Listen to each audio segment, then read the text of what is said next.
Hello, folks. Welcome to this tropical system short summary. Apologies for not uploading a whole lot super recently. Finals time, being in school, and being busy with other stuffs got in the way, but I'm still here, I promise. We are going to be looking at 1996's Cyclone Olivia in this video. First off, this thing forms on the 2nd of April just above Australia, of course, because as they do, the Australian basin isn't super big, surprisingly, and is kind of lumped in with the South Pacific basin, or at least I do. Anyway, this thing did not form in the South Pacific basin, it formed above Australia, which is the Australian basin. I don't even know why I mentioned the other one. Anyway, Olivia's development was originally hindered significantly by what essentially amounts to high level shear, so just winds aloft, going too fast and too angled relative to the storm to have it develop. Which is a good thing for the most part for us. However, the system would eventually get out of these conditions. In fact, during this time, it would dip further south due to a low pressure, which I believe was to its north. Either way, north or south would have actually done the same thing, and would become a Category 1 equivalent system only 3 days later. Also, during after it became a hurricane on the 8th, it only took another day for Olivia to peak, so the 9th now, with 10-minute wind speeds of 120 miles per hour, 1 minute wind speeds of around 140 miles per hour, and a minimum pressure of 925 millibars.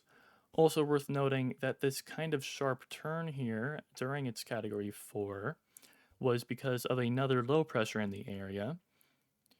This thing would landfall on the 10th near Mari, Australia. I'm going to say Mari, Australia, at its peak strength.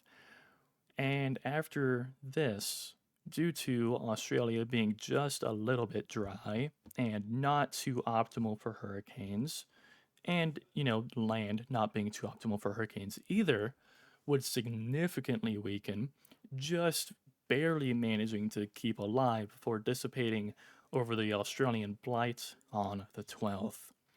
Thankfully, Olivia caused no deaths, but did still cause a whopping 60 million Australian dollars worth in damage. This was mostly due to the fact of the sheer amount of oil jacks that were toppled on both Barrow Island and on the homeland of Australia. Because, of course, there were. Olivia produced some extreme wind gusts that caused the majority of this, too. It also did not help that every single home in Panawanica was damaged, which is honestly even more miraculous that there was no deaths from every single home in that town being damaged. There would also be a surprisingly dry hurricane. Olivia only brought around a maximum of 6 inches of rain, which did actually help the bit of a drought that this region of Australia was going through at the time. So, you know, not everything is bad necessarily. What is bad, though, is the record non tornadic gust that Olivia caused.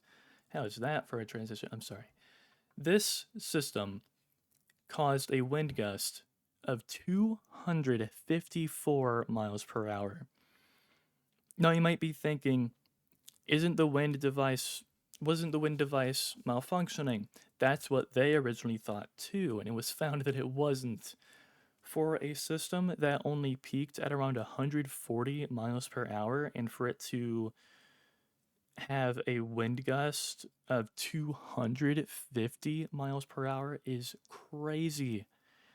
And because of that, yes, they did think it was malfunctioning.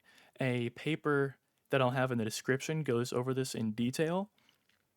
It was not malfunctioning. That is crazy. The anemometer somehow was not blown away by this gust either. Due to the amount of damage that Olivia caused, its name would be retired from the Australian name list. Thankfully, this is not a 12-minute video on a hurricane, since, again, kind of a good thing that there's not much to talk about here.